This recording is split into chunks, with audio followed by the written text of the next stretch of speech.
Você vai ouvir agora uma palavra ministrada pelo pastor Gilberto Suzano. Que Deus te abençoe e que esta mensagem seja edificante em sua vida. Nós estamos começando nesta noite mais uma edição da campanha 40 dias de jejum e oração.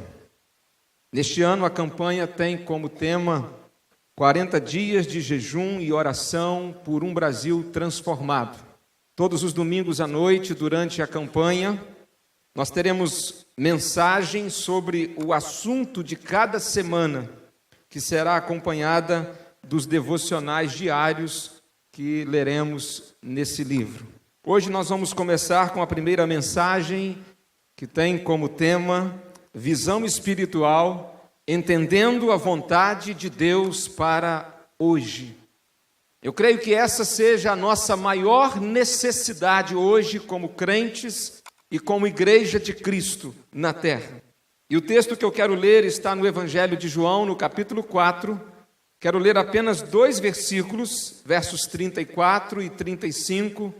Eu queria que você me acompanhasse aqui na tela ou na sua Bíblia, João 4, 34 e 35. Disse-lhes Jesus: a minha comida é fazer a vontade daquele que me enviou e completar a sua obra. Não dizeis vós faltarem ainda 4 meses para a colheita? Mas eu vos digo, levantai os olhos e vede os campos já prontos para a colheita.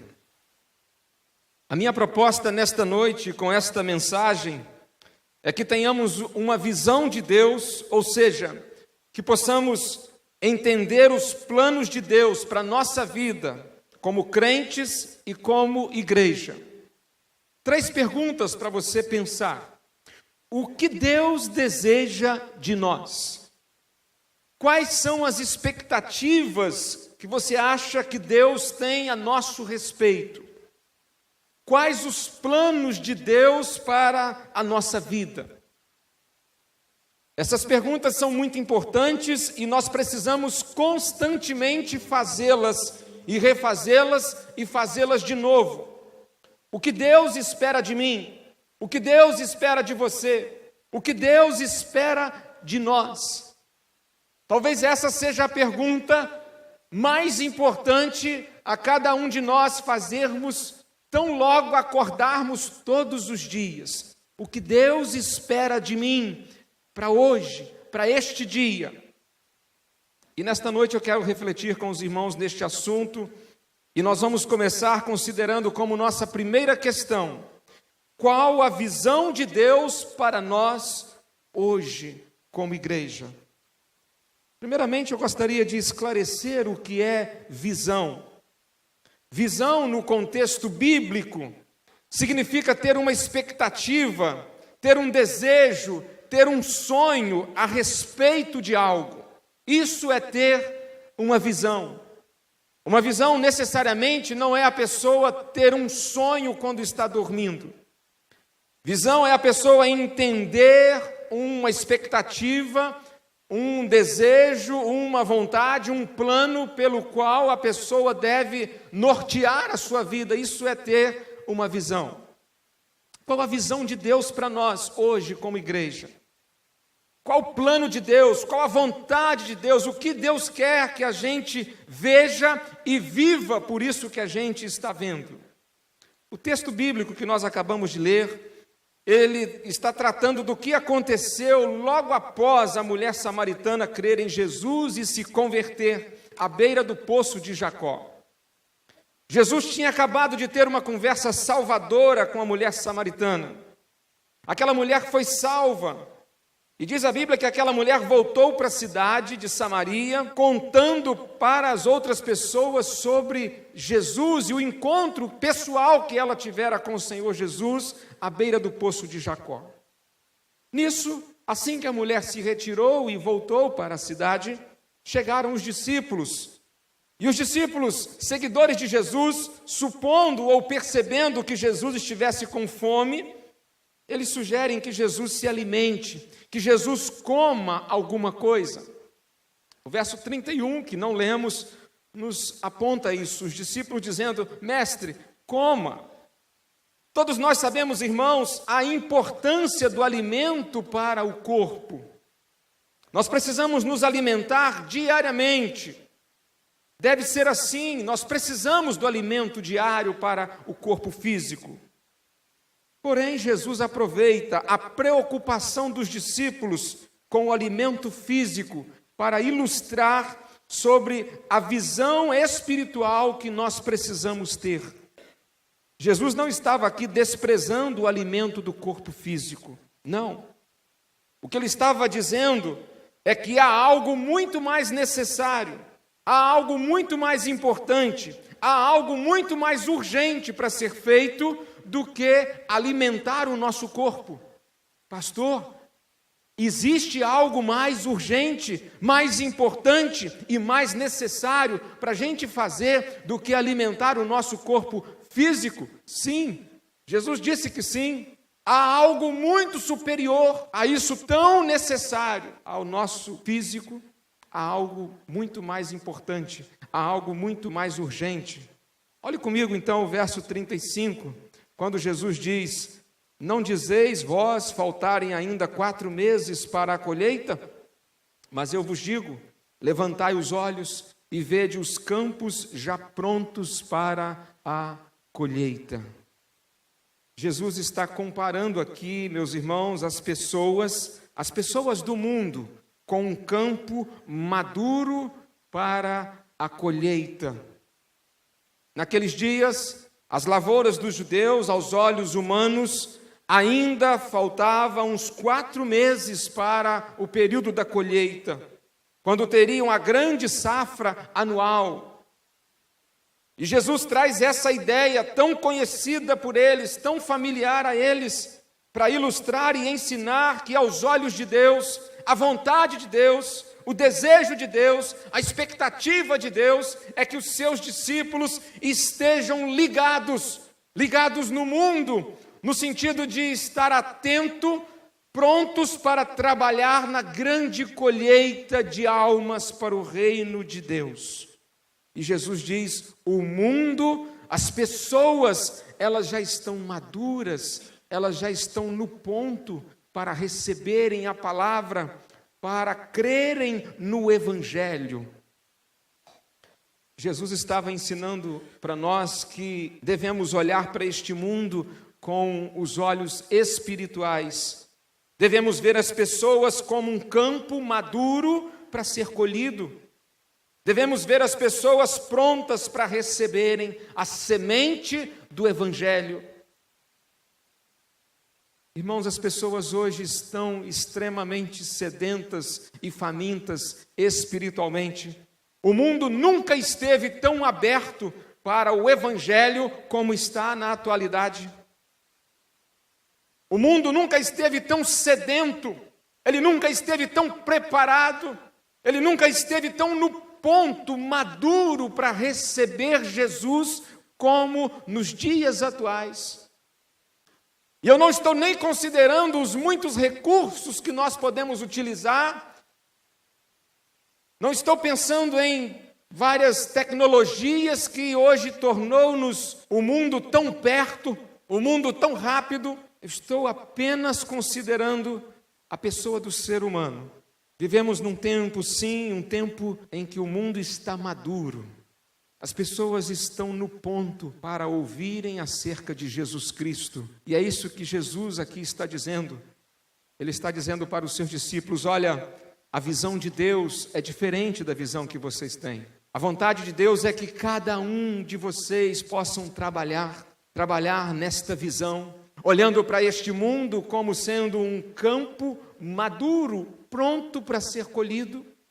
E Jesus diz: isso é muito mais urgente, isso é muito mais importante, isso é muito mais necessário do que até mesmo comer para alimentar o nosso físico. Irmãos, as pessoas hoje estão, como nos dias de Jesus, maduras.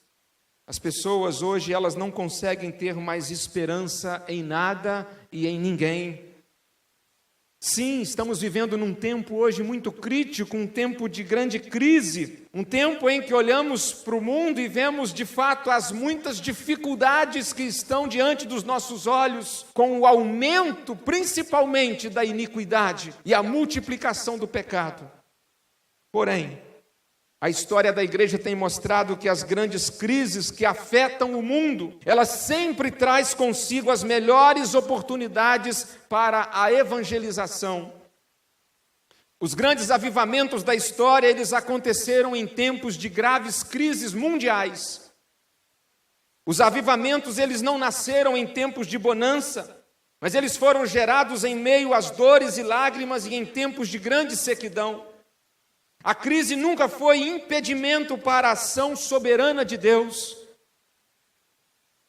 No dia 13 de setembro, se os irmãos estiverem aqui, vão poder ouvir, eu já ouvi pessoalmente dos lábios do pastor Fernando Brandão, que a despeito da crise financeira que o nosso país está vivendo, os últimos anos têm sido o ano em que mais temos conseguido avançar na evangelização. É verdade que o Brasil está atolado no lamaçal do pecado, criminalidade, corrupção, degradação moral, destruição da família. Percebemos até um falso evangelho está aí no nosso meio também, muito evidente. Porém, é nesse tempo que se revelam quem são os verdadeiros crentes. É nesse tempo que se revelam os que permanecem firmes na palavra. É nesse tempo que nós de fato conhecemos os que vivem na luz e vão resplandecer como luzeiro neste mundo de trevas. É nesse tempo que Jesus vai brilhar através de mim e de você. A gente precisa ter essa visão de Deus para os nossos dias. Precisamos, a exemplo de Jesus, olhar para todas as pessoas à nossa volta com os olhos da fé e percebermos o quanto nós precisamos pregar e anunciar o Evangelho. Meu querido, o quanto você está envolvido na evangelização de pessoas que estão maduras, prontas para serem colhidas, pessoas que estão perto de você, pessoas que estão um pouco distante. Está na hora da gente assumir de uma vez por todas a visão de Deus para a nossa vida. Trata-se de uma visão espiritual, é uma visão missionária. Está na hora de começarmos a olhar para todos esses políticos de nosso país como pessoas que precisam conhecer o Evangelho. Eu vou perguntar, responda para você mesmo. Você já orou alguma vez pela conversão de algum presidente do nosso país? Eu oro pelos governantes de um modo em geral. Não, devemos ser específicos. Senhor, abençoe toda essa gente. Está na hora de começarmos a orar pela conversão do presidente Michel Temer, orarmos pela conversão do Lula, orarmos pela conversão da Dilma, orarmos pela conversão dos deputados. Irmãos, nós não oramos por eles. Se de alguma maneira o nosso país hoje está onde está, nós temos alguma parcela de culpa se nós não oramos pela vida dessas pessoas. Muitas vezes nós falamos mal, nós oramos muito pouco pela conversão de pessoas. Se o seu esposo ainda não é crente, eu te pergunto, você tem orado todos os dias pela conversão dele? Se os seus filhos ainda não são crentes, você tem orado todos os dias pela conversão deles? Se a sua esposa ainda não é crente, você tem todos os dias dobrado o seu joelho e pedido pela salvação dela? Nós precisamos olhar para aquelas pessoas que ainda não se converteram como um campo espiritualmente fértil. Olhe para o seu patrão, se ele ainda não é crente, ore por ele e olhe para ele como um campo espiritual fértil. Se o seu empregado ou se os seus empregados ainda não são crentes, ore por eles e olhe para eles como um campo espiritualmente fértil. Trabalhe de alguma maneira para que o seu patrão seja impactado pela sua vida. Lá na faculdade é onde você estuda, talvez você tenha aquele professor que é ateu e que tem, quem sabe, até mesmo afrontado a sua fé. Ore pela vida dele. Ao invés de se debater com ele e entrar em algumas questões, talvez da ciência, Você não precisa provar a existência de Deus, você precisa provar que Deus está na sua vida, e através da sua vida você pode demonstrar que Deus existe e Ele é uma realidade, porque Ele te faz um jovem diferente, Ele te faz uma jovem diferente. Precisamos olhar para este mundo como um campo maduro, pronto para conhecer o poder do Evangelho. Tem gente querendo evangelizar do outro lado do mundo, mas não dá um bom dia para o vizinho que mora do outro lado da rua. Nós precisamos ver as pessoas hoje, as de perto e as de longe, como Deus as vê, e Deus tem visto essas pessoas como um campo maduro. Jesus Cristo morreu na cruz do Calvário, não apenas por mim e por você, por todos os pecadores. Agora, a segunda questão que eu quero considerar, ela é extremamente importante. O que pode nos impedir de ter a visão de Deus? Eu acredito que a visão é o nosso sentido físico de maior valor e mais precioso que temos. Talvez se tivéssemos que ficar sem um dos nossos 5 sentidos e pudéssemos escolher qual deles a gente não queria perder, talvez a visão seja aquele que nós diríamos, não, a visão não, eu não quero perder a visão. Porque a cegueira física é uma experiência terrível na vida de qualquer pessoa. Porém, meus irmãos, há um outro tipo de cegueira que é bem pior do que a física. Trata-se da cegueira espiritual. É triste para o homem não ver as belezas naturais criadas por Deus, mas é muito mais triste não poder ver as glórias da graça de Deus. Geralmente nós pensamos em cegueira espiritual nos referindo aos incrédulos.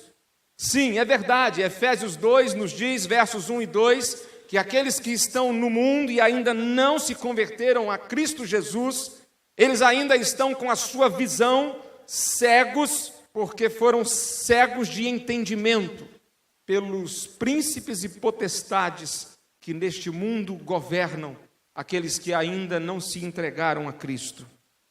No entanto, no texto que nós lemos, Jesus diz, levantai os olhos e vede, e diz isso aos seus próprios discípulos. Discípulos estes que, apesar de já serem seguidores de Jesus, eles ainda tinham grande dificuldade de visão espiritual. Quer ver? Vamos pensar nesse contexto. Jesus tinha conversado com uma mulher samaritana. Uma mulher que era de uma nacionalidade com a qual os judeus não se relacionavam bem. Quando os discípulos viram Jesus conversando com essa mulher, eles estavam cegos espiritualmente e não conseguiram perceber que Jesus estava resgatando uma mulher.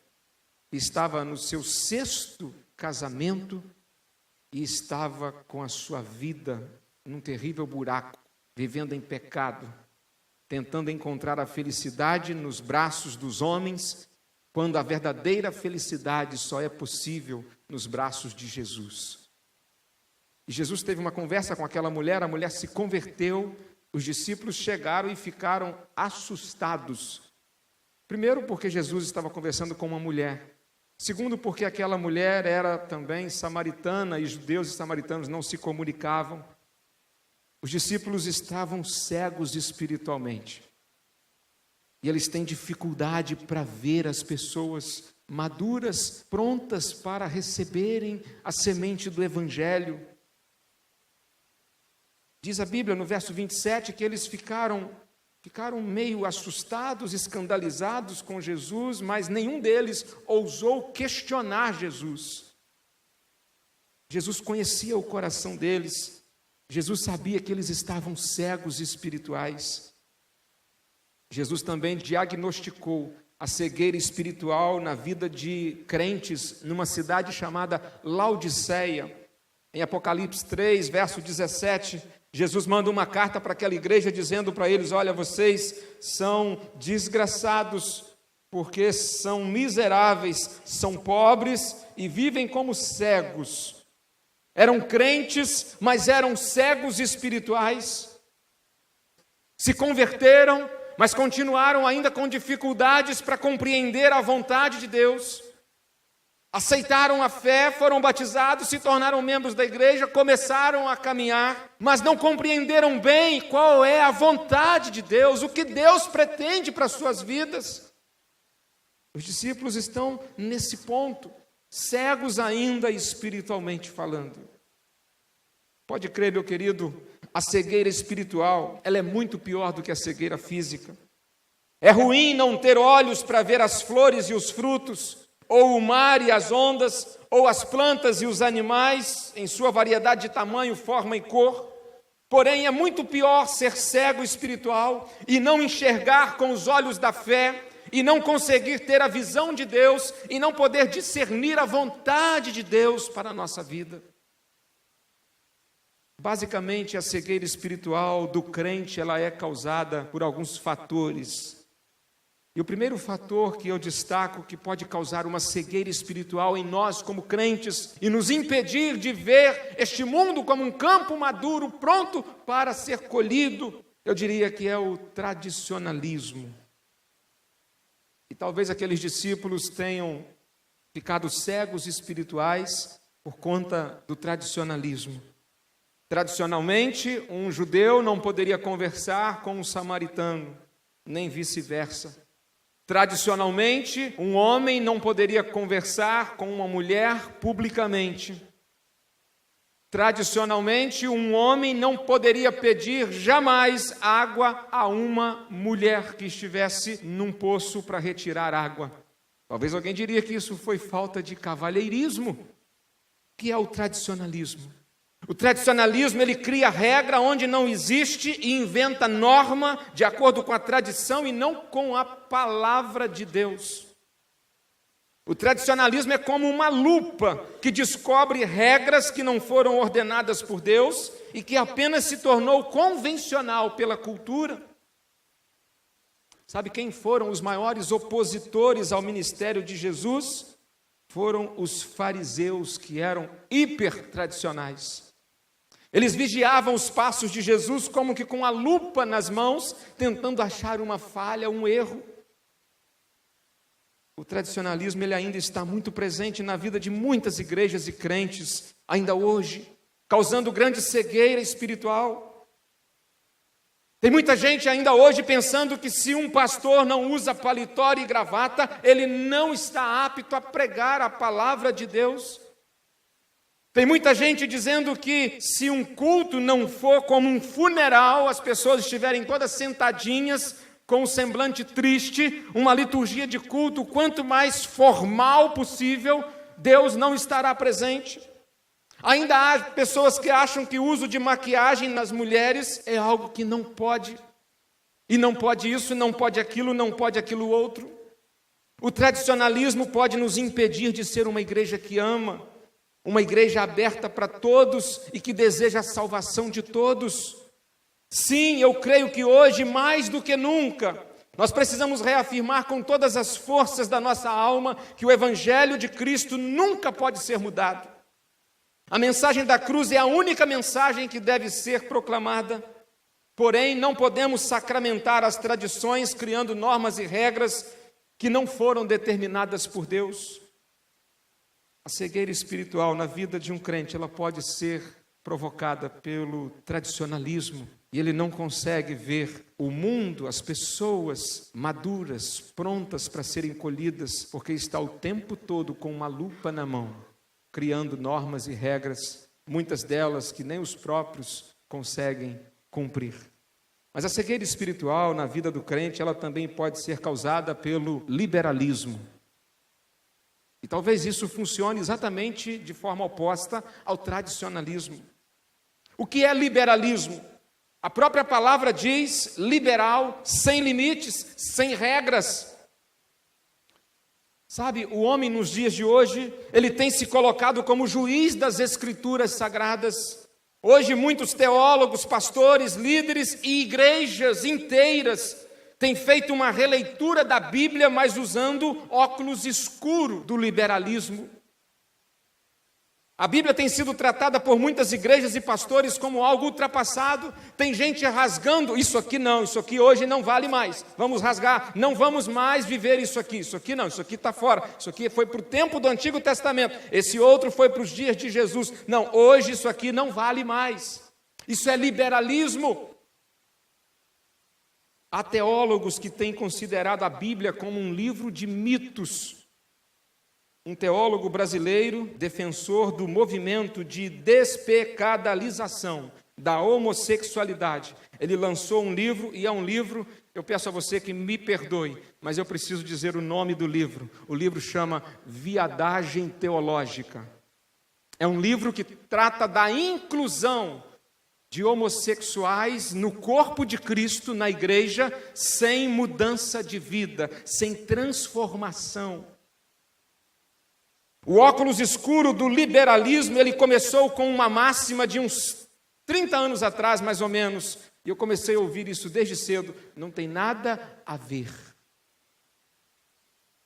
O liberalismo hoje entrou pelos seminários e de lá tem saído muitos líderes cegos espirituais que estão conduzindo igrejas na cegueira espiritual. Uma lista de pecados abomináveis nas Escrituras não é mais classificado nos dias de hoje como pecado. O liberalismo causa a cegueira espiritual, porque se nada mais é pecado, então a visão missionária da igreja, pregar o evangelho que salva, que muda, que transforma, e não faz mais sentido. O liberalismo nos torna cegos. Para que pregar mudança de vida? Se a pessoa pode continuar vivendo do jeito que vem. Se o tradicionalismo, com suas regras criadas pela mente humana, fecha a porta da igreja aos perdidos, o liberalismo arranca as portas, derruba as paredes e a igreja se torna igualzinho o mundo. O liberalismo nos impede de ver o pecado e isso nos faz escancarar as portas da igreja ao evangelho inclusivo, sem mudança, sem transformação. É certo. Tanto o tradicionalismo como o liberalismo sempre nos impede de ver e viver com a visão de Deus, a visão missionária, a visão dita por Jesus lá em Lucas 19:10, porque o Filho do Homem veio buscar e salvar o que se havia perdido. Lá na casa de Zaqueu estavam os tradicionalistas, dizendo assim: este homem é pecador, e este homem não pode receber Jesus na casa dele. Talvez os liberais diriam assim: Jesus foi, e Zaqueu pode continuar vivendo do jeito que está vivendo. Só que não, houve mudança. Zaqueu disse: eis que eu dou aos pobres metade dos meus bens, e se em alguma coisa eu tenho roubado alguém, eu devolvo 4 vezes mais. Mudança de vida. E aí Jesus conclui dizendo: hoje veio salvação a esta casa, porque este também é um descendente de Abraão. Há um terceiro fator que pode causar cegueira espiritual na vida de um crente, eu chamo de sonolência. Quem está dormindo não pode ver. Quem está cochilando, mesmo com os olhos semiabertos, está com a visão turva, ofuscada. Muitos crentes hoje estão dormindo, meus irmãos, deitado eternamente em berço esplêndido. São crentes que abandonaram a vida piedosa. A sonolência espiritual, ela vem quando nos descuidamos no estudo da palavra. Ela vem quando deixamos de orar todos os dias. Ela vem quando negligenciamos a nossa comunhão com a igreja. Muitos crentes têm abandonado o seu primeiro amor. Muitos crentes têm colocado a vida cristã no piloto automático e a fé virou algo mecânico e sem vigor. Os sonolentos não têm mais fervor, perderam o entusiasmo com as coisas de Deus. A esses a palavra de Deus diz nesta noite: desperta tu que dormes e levanta-te dentre os mortos e Cristo te esclarecerá. Portanto, vede prudentemente como andais, não como nécios, mas como sábios, remindo o tempo, porque os dias são maus. Pelo que não sejais insensatos, mas entendei qual seja a vontade do Senhor.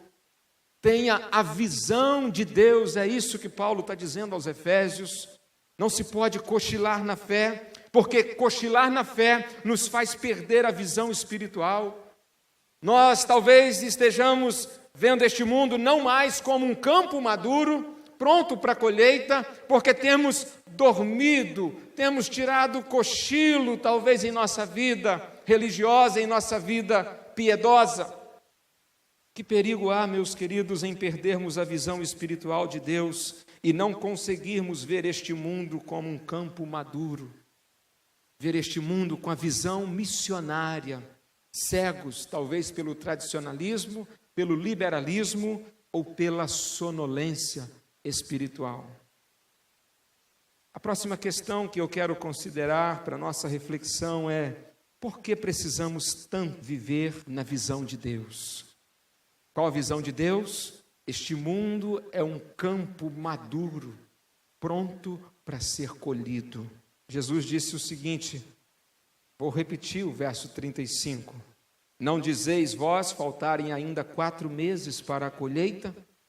Mas eu vos digo, levantai os olhos e vede os campos já prontos para a colheita.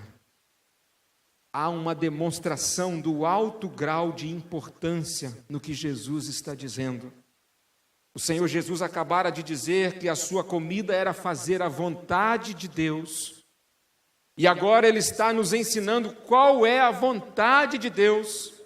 A vontade de Deus é que a gente olhe para este mundo, que a gente tenha esta visão de Deus e seja capaz de ver cada pessoa sem Cristo como um campo fértil que precisa ser alcançado, colhido. O que Jesus está nos ensinando é que a nossa visão espiritual, que deve ser missionária, é tão importante quanto a nossa tarefa de comer e alimentar o corpo.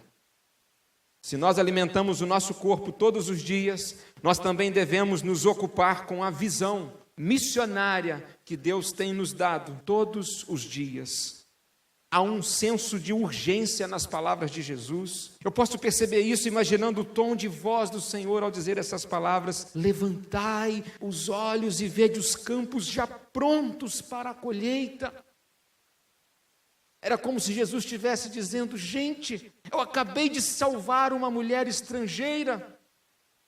Nós devemos olhar para todas as pessoas, todas, sem distinção, como alvo do amor de Deus, alvo dos olhos de Deus, porque a evangelização é uma tarefa urgente. O projeto de Deus, a visão de Deus, é o evangelho todo, por toda a igreja, a toda criatura, em todo o mundo. Meus queridos, a evangelização é uma ordem de Deus. O mesmo Deus que nos alcançou com a salvação, Ele nos comissionou a proclamar a salvação pela graça mediante a fé em Cristo Jesus. Deus tirou a igreja do mundo no sentido ético e a enviou de volta ao mundo no sentido geográfico.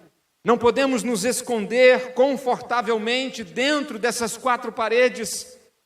Não podemos simplesmente achar que Deus nos salvou para a gente ficar aqui todo domingo cantando: oh, aleluia, glória a Deus, como é bom cantar louvores ao Senhor. Deus nos salvou para nós salvarmos outros. Se nós hoje somos salvos é porque um dia alguém foi usado por Deus, instrumento de Deus para a nossa salvação. Não evangelizar é um pecado de negligência, um pecado de omissão. A evangelização é uma tarefa da igreja. Durante muitas ocasiões, Deus enviou anjos para fazer determinadas coisas, para cumprir certos ministérios, mas o ministério da proclamação do evangelho é de exclusividade dos crentes, dos salvos, da igreja. Não virá anjo algum falar de Jesus para alguém nesse tempo. Deus deu a mim e a você a tarefa da evangelização, porque nós somos a prova viva do poder do evangelho. O evangelho que mudou a minha vida e que muda cada vez mais, dia após dia, que muda a sua vida, é a maior prova do poder do evangelho. A evangelização é uma tarefa da igreja, dos crentes. É através de nós. Nós não podemos nos omitir. Se o ímpio morrer na sua impiedade sem ouvir o Evangelho, a Bíblia diz que Deus vai requerer de nós, de nossas mãos, o sangue desse ímpio. Quando as torres gêmeas dos Estados Unidos caíram, 2 horas depois, 95% do mundo estava sabendo daquele fato. Há 2000 anos atrás, aconteceu um grande evento, um mega evento, o maior evento da história da humanidade. Se deu no monte, foi no Monte Calvário, foi próximo de Jerusalém. Jesus Cristo, Filho de Deus, morreu numa cruz pelos nossos pecados e até hoje a metade do mundo ainda não sabe dessa notícia. Talvez alguns tenham algum conhecimento muito superficial sobre Jesus. O que nos falta hoje, eu estou certo que não é entendimento. Nós entendemos muito bem qual é a nossa missão. O que nos falta é obediência. O que nos falta não é conhecimento. Nós temos hoje muito conhecimento. Nunca se teve tantas Bíblias como temos nos dias atuais. Nunca se teve tantos estudos e cursos a respeito da palavra de Deus como nos dias de hoje. O que nos falta hoje é paixão. O que nos falta não é método. Temos muitos. O que nos falta é disposição. Nós precisamos erguer os nossos olhos, levantar os nossos olhos e ver os campos brancos para a ceifa. Precisamos ter visão, paixão e compromisso. Precisamos investir recursos, talentos e a nossa própria vida nessa causa de consequências eternas. A evangelização é uma necessidade urgente do mundo, porque cada alma que parte deste mundo sem Cristo, ela vai para o inferno. O Evangelho de Jesus é o único remédio para a doença do homem. O pecado é uma doença mortal. O pecado ele é pior do que a pobreza. Ele é mais grave do que o sofrimento. Ele é mais dramático do que a própria morte. Esses males todos, embora sejam devastadores, eles não podem afastar o homem de Deus. Mas o pecado ele afasta o homem eternamente de Deus. Não há esperança para o mundo fora do Evangelho. Religiões têm se multiplicado, mas a religião ela não pode levar o homem a Deus. A ciência multiplica o seu saber, mas ela continua sem saber o que fazer com a questão do sofrimento e a morte. As filosofias humanas discutem as questões da vida, mas não têm respostas que satisfazem a alma. A psicologia humana pode ajudar na cura do emocional, mas ela não pode curar o espiritual, pois a psicologia não resolve o problema do pecado. O mundo precisa do Evangelho, o mundo precisa de Jesus Cristo. Chegou a hora da igreja, cada um de nós, nos levantarmos e levantarmos os nossos olhos no poder do Espírito Santo para promovermos a maior colheita de todos os tempos, a colheita de almas. Finalmente, sim, os campos estão brancos, prontos para a colheita. Nesta noite, Deus nos pergunta: onde estão os trabalhadores para esta colheita? Onde estão os trabalhadores para esta colheita? Em Lucas 10, Jesus disse: grande é em verdade a seara, mas os obreiros são poucos. Rogai, pois, ao Senhor da seara, que envie obreiros para a sua seara. Onde estão os trabalhadores? Onde estão aqueles que têm a visão de Deus para esse tempo? A evangelização não é uma questão de chamado, é uma questão de obediência. Cada crente tem esse dever missionário, dever de ser um evangelista. Quem ainda não está evangelizando, pode ser que ainda esteja precisando ser evangelizado. Porque quem não é um missionário, ainda é um campo missionário. Nesse tempo nós temos talvez vivido distraído com muitas coisas. O diabo tem distraído muitos e enquanto isso a colheita tem se perdido. Nós não podemos, meus irmãos, nos distrair com o pecado, nos distrair com a tristeza, com os problemas, com a mágoa. Não podemos, porque a colheita está se perdendo e Jesus está voltando.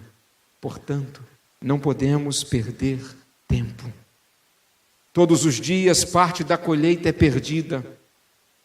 Pessoas morrem todo dia. E enquanto estamos distraídos, crianças morrem, adolescentes, jovens perecem nas drogas, casamentos são destruídos e a colheita vai se perdendo. É tempo de pedirmos a Deus que abra os nossos olhos e nos ajude a ver os campos que já estão maduros para a colheita. Muitos crentes ficam esperando por um momento específico para começar a colheita. Há aqueles que acham que precisam se preparar primeiro. Há quem pense que precise fazer algum treinamento especial, algum curso, tem que fazer uma teologia, tem que fazer uma capacitação para ser alguém que vai compartilhar Jesus com outros. Não poderia haver engano maior do que esse. Se você recebeu Jesus como seu Salvador, essa é a maior capacitação que você tem para ser um potencial evangelista, um missionário que vai atuar 24 horas por dia. D.L. Moody, o conhecido evangelista norte-americano do século XIX, ele disse em um sermão: eu vejo este mundo como um navio naufragando. Deus me deu um barco salva-vidas e me disse: Moody, salve todos que você puder. O meu apelo nesta noite é que possamos decidir colocar a nossa vida nas mãos de Deus, como instrumento para que Deus possa nos usar, para a gente abençoar outras vidas com a mensagem do Evangelho de Cristo. Nestes 40 dias nós vamos orar pedindo a Deus que nos dê a oportunidade de compartilhar o Evangelho com as pessoas sem Cristo. Eu queria desafiá-lo a não sair daqui nesta noite sem começar orando assim: Deus, coloque pessoas em meu caminho, para que elas possam ver a Tua luz brilhando através da minha vida. Peça a Deus que te ajude a ver os campos maduros para a colheita. Coloque a sua vida à disposição de Deus e diga: usa-me, Senhor, usa-me por onde quer que eu vá. Comece a orar pelas pessoas que você conhece, que ainda não são crentes, que ainda estão perdidas. Ore pelo presidente do nosso país, ore pela nossa igreja. Pratique o evangelismo no dia a dia. No dia a dia. Nós temos oportunidades incríveis, meus irmãos. Esta semana aconteceu um fato.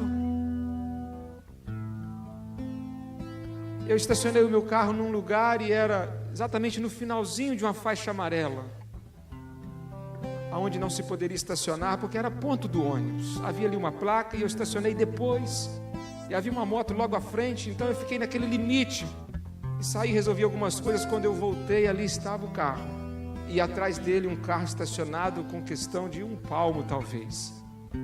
E eu entrei no meu carro e tentei fazer a baliza para sair, mas não tinha jeito, estava muito apertado. O sinal de ré nem parava de apitar. E eu desci do carro e fui até aquele senhor que estava dentro do carro e disse: meu amigo, você ainda vai demorar muito? E ele disse: vou demorar sim, senhor. E eu disse: porque eu estacionei ainda há pouco aqui é o final da faixa amarela. E ele falou assim: não precisa me dizer, porque eu não estou te perguntando se aqui é faixa amarela. E eu disse: bem, Jesus te abençoe, em nome de Jesus. E eu voltei e entrei no carro e pensei: agora está com o Senhor. Ele deu ré e eu pude sair. Oportunidade de a gente ser diferente. Oportunidade de a gente fazer diferença. Confesso para você que, humanamente falando, lá no fundo eu olhei e vi um guarda logo lá na esquina. Eu pensei assim: tem alguém ali que pode informar melhor se isso aqui é faixa amarela ou não. Mas isso não me cabe. Nós temos oportunidade todos os dias nas coisas mínimas. Meu pai ontem passava ali em casa e dizia assim: olha, acabei de passar num comércio agora para fazer uma entrega, e eu fiquei ali durante uns 20 minutos, não foi, pai? E ali me seguraram de conversa, e quando pensei que não, nós fizemos uma roda e eu pude orar pelas pessoas que estavam ali. Ah, meus irmãos, é isso que nós estamos precisando, passar a usar as coisas mínimas, pequenos detalhes do nosso dia a dia, para a gente fazer diferença, onde a gente estiver. O quanto Deus deseja que eu e você sejam um instrumento dEle, 24 horas por dia, no dia a dia da vida. Nada nessa vida será tão importante quanto apontar o céu para as pessoas. Se você não está fazendo isso, pode ser que também não esteja indo para lá. Eu quero ser usado por Deus, muito mais ainda. Eu quero ser um instrumento nas mãos de Deus. E eu convido você para nós fazermos isso, nos colocarmos nas mãos de Deus como instrumento nas mãos dele. Queria que você pedisse para que o Senhor sondasse o seu coração nesta noite. Talvez haja alguma distração que esteja tirando você do foco, tirando os seus olhos do mundo como um campo maduro. Talvez você parou de orar pelo seu esposo, pela sua esposa, pela conversão deles. Talvez você parou de orar pela conversão dos seus filhos. Talvez você nunca tenha orado pela conversão do presidente da República. Comece a colocar a sua vida à disposição de Deus para ser um instrumento na colheita de almas. Vamos ficar em pé para a gente cantar esta canção. Faça desta canção a sua oração, para a gente ser mais usado pelo nosso Senhor nos próximos dias.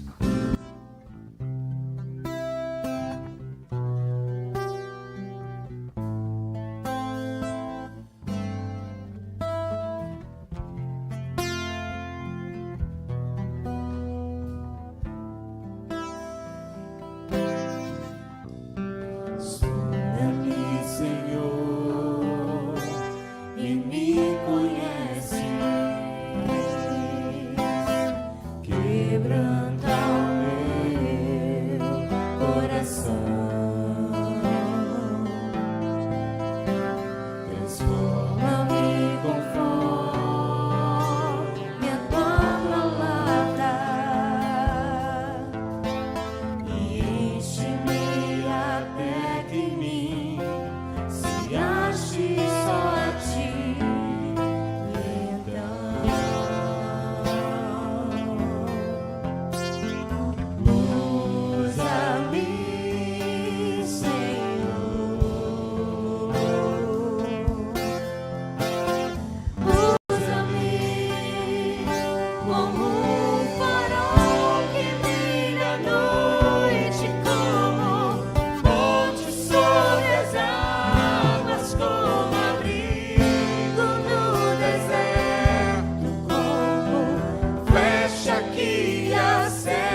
Sobre a minha vida, usa-me, Senhor,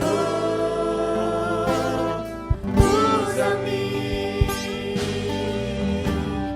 sonda-me,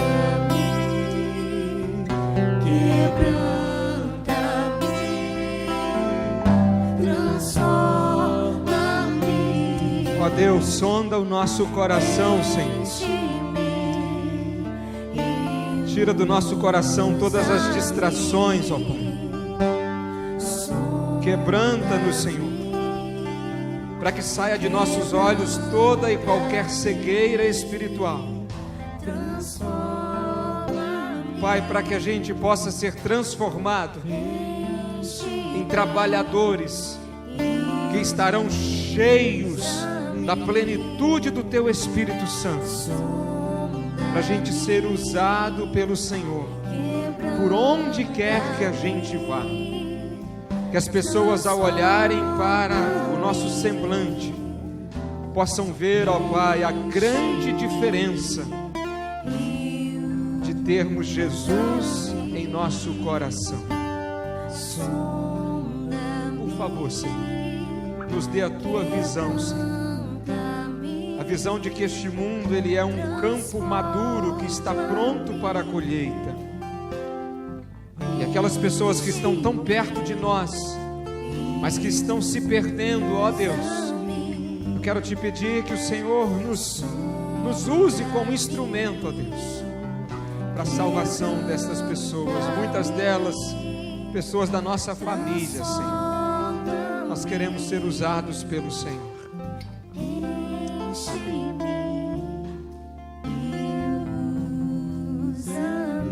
Talvez alguém nesta noite tenha um esposo que ainda não se converteu.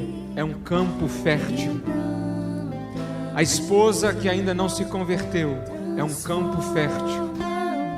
Filhos que ainda não estão na presença do Senhor, é um campo maduro. Um campo maduro que precisa ser colhido. Talvez um irmão, uma irmã de sangue, um parente que ainda não entregou a sua vida a Jesus.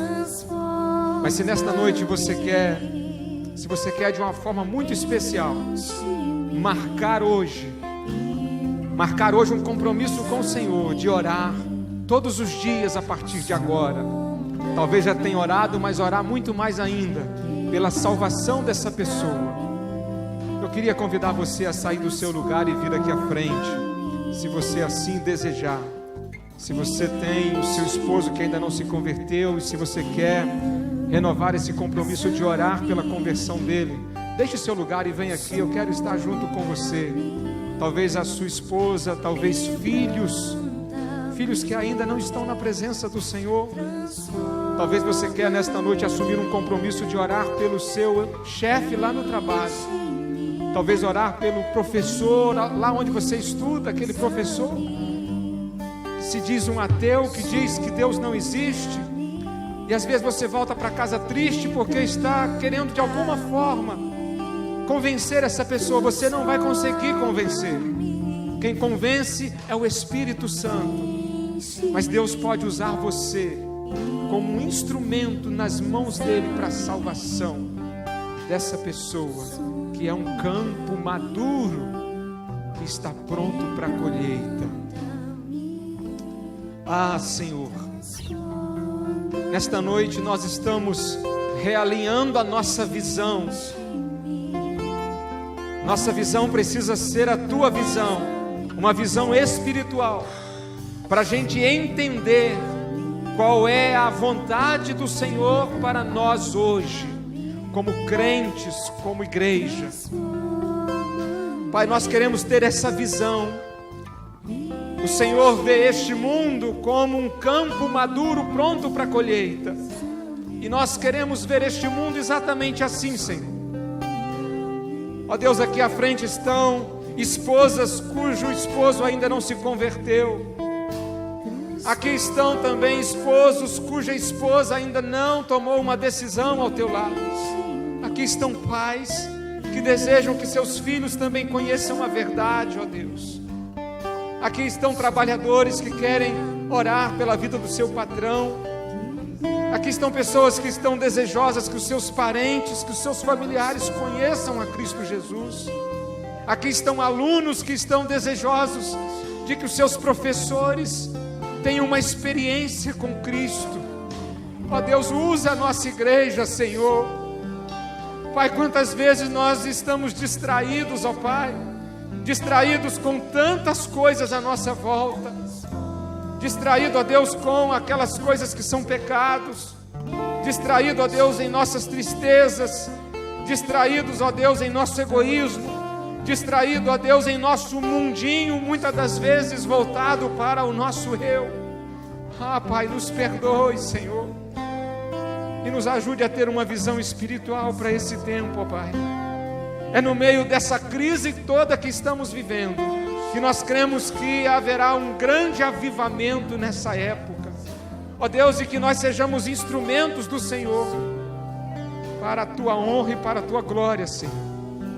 Que os próximos dias sejam dias impactantes em nossa vida, sejam dias de oração, dias de jejum, dias de clamor, dias de choro, ó Deus, que possamos chorar por aqueles que estão se perdendo. Ó Deus, dê-nos paixão pelas almas perdidas, Senhor. Ó Deus, aumenta, ó Deus, em nosso coração, aumenta em nosso coração, faz arder a paixão por missões, que a gente possa começar cumprimentando o nosso vizinho amanhã, dando um bom dia para ele, que a gente se prontifique a orar, ó Deus, onde quer que a gente vá. Ó Deus, que a gente possa espalhar a Tua luz por esse ambiente, pelos lugares onde nós estivermos, ó Deus. Ó Pai, ajude cada um de nós e usa-nos, Senhor, para a honra e glória do Teu nome, ó Pai. Muito obrigado, Senhor, por tudo. Nós oramos no nome de Jesus. Amém. Amém, Senhor Deus. Deus te abençoe, meu querido. Seja usado por Deus nesta semana, em nome de Jesus. Amém.